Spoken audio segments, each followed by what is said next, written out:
kayo ng mapa. Iba yung Puerto Cochera, iba yung may mapa at saka may video eh.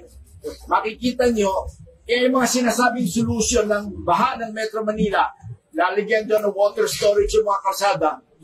Can you imagine yung mga kalsada, sementado, ang lalakad, babasagin mo, gagawin mo water storage? Kalukuhan yun. Eh, meron pang media. Hindi ko nababagitin yung pangalan ng senior media. Mon, alam mo ba kung ba't walang baha ang BGC? Bakit daw, sir? Dahil yung BGC, ginawa ng water storage yung ilalim ng kalsada nun. Sabi ko, to be exact, si Bucha ko. Sinabi ko rin pala. Sabi ko, pa-imbestigahan ko. Pero I do not believe there is such a thing as yung kalsada, puro water storage, kaya hindi nagkakos ng baha. Ang alam ko sa BGC, kaya hindi nagbabahayan, dahil medyo mataas yan. Diba, sir? Number one. Number two, maraming sinkhole dyan. Ano yung sinkhole? Sinkhole. Yan, di ba nandiyan yung fault lines? Oh, kaya wala masyadong baha dyan. Pero hindi ko na tuloy yan, baka matapag yun.